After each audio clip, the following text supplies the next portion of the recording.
Hi everyone, my name is Alex. Today I'm going to be trying the POV Beauty Amethyst. This product retails for $22. This is the second product I'm trying from POV Beauty. I'm very excited to see what a lip product looks like from them. A little bit more expensive for a lip treatment than some of the ones I've seen on the market. They have great ingredients in here, but I'm really curious to see how it performs. What makes this product stand out from other lip products on the market? Because let's be honest, the lip balm market is very saturated. It's hard to stand out, but I am really hopeful for this product. This product is vegan, cruelty-free, alcohol-free, and comes in recyclable packaging. They do use some vanilla flavoring in this, so just be mindful if you are sensitive to fragrance. I'm impressed with the standout ingredients, including shea butter, mango butter, kapu agu butter, argan, and jojoba seed oils. Those are all ingredients that have worked for me in different lip treatments, so I'm really hopeful going into this. To check out the full ingredients, you can click the link in the description, goes to their website. Also left the full ingredients in the description as well. Big things I'm going to be looking for include: how does it feel, how long lasting is it sticky, and what's the finish of this lip balm. As for anything else, I'll be continuing to do check-ins, so I will see you all in the next check-in. I'm here to give you all a quick check-in, also my first impression with this lip treatment. I think the most excited for this one. The packaging is really good quality. It has this really unique silicone applicator right there. Yeah, it curves really nice to the lips. It is very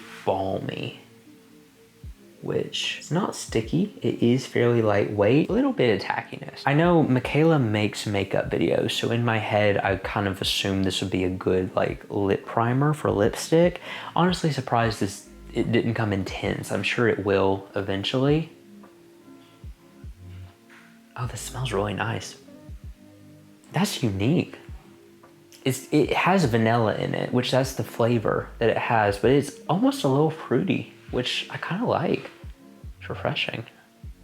The lip applicator hugs my lips really well, which I know it may look like it's a typical lip applicator, but it definitely is like hugging my lips better than most lip applicators, and it is a big lip applicator, so I like that. It feels really nice. Wow. It's like a little essency. That's the best way to describe it. It's kind of like a lip treatment. A comparison to the Torridon lip treatment feels very similar to that. Torridon doesn't have the same ingredients that this has. This definitely has different technology, different everything. But I will be keeping that in mind as a slight comparison to see if there is a more budget-friendly option. I mean, $22 is a lot to pay for a lip treatment. You've really got to blow me away to make me impressed with a lip treatment for this price. It does leave a nice, subtle, glossy finish. It's fairly natural. I mean, a little bit shiny, but it has a mango vanilla kind of flavor to it, which I love. See how it continues to perform and seeing if it is worth that price tag, because $22 is still upper level for a lip treatment. So I'm gonna continue using it and I'll check it again. I'm back to give you all my final thoughts on this lip treatment. In terms of lightest weight lip treatments, I have to say this is one of the most nourishing that I have tried. I feel like they utilize some very rich and nourishing ingredients in a more lightweight formula. It doesn't leave too heavy of a finish on the lips and prove to last a really long time. I am personally someone who I would see myself reinvesting in this product just because I like the finish. I like the feel. It's not sticky. It's kind of like an essence for the lips. I know of some more budget-friendly options, but this one is the most lightweight and long nourishing lip treatment that I can at least think of for this price point. I know the Outset lip treatment kind of reminds me of that a little bit, but that one is more expensive than this. I know the Torridon lip essence is the most similar that I have seen to this product. I've seen some people say that that product worked great for them and it was a beautiful lip treatment long term. I didn't notice it to last as long as this one, and I definitely preferred this one. I also like the smell of it, which is completely off topic from performance, but the Torridon may be a more budget-friendly option if you are looking for it. That's the most similar texture-wise. I feel like the Torridon lived up to some of the results that I saw with this. This was just a little bit more nourishing, and it was something that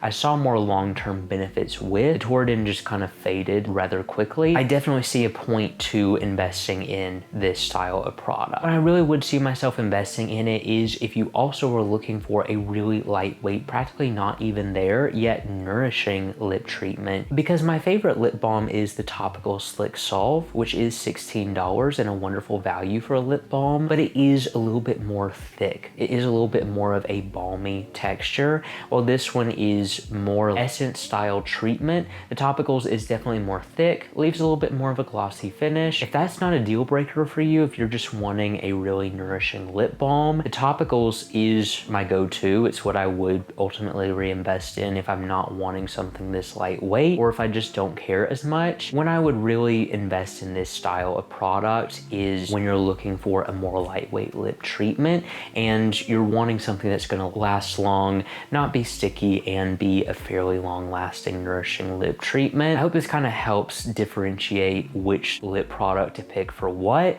because ultimately the lip balm market is fairly saturated and this is more expensive comparatively to other lip balms. I would say for the most lightweight, long-lasting, nourishing lip treatment, this is definitely the way to go. If you've tried a lot of lip balms, you felt like they were a little bit thick, I would either recommend trying the Torridon if you're more on a budget, but if you're really willing to and want to invest this much in a lip balm, I feel like they have the ingredients to back this up, and they really did a great job to formulate this product with a hard-hitting list of ingredients. Kabu Aku butter is one of the ingredients that have always stood out to me in more rich lip treatments, and the fact that they included that in a more lightweight style product was really impressive to me. I was impressed by the long-lasting nourishment that came from such a lightweight lip treatment. It was something I could use both day and night, lasted a long time, and wasn't too heavy on the lips. So I would recommend it if you are willing to invest, but the other options are also wonderful depending on what your needs are with a lip balm. I personally would see myself reinvesting in this because I saw great results with it. But anyway, thank you all so much for watching this video. If you enjoyed it and you want to see more like this, make sure you subscribe because I post new videos every week. I will see you all in the next review.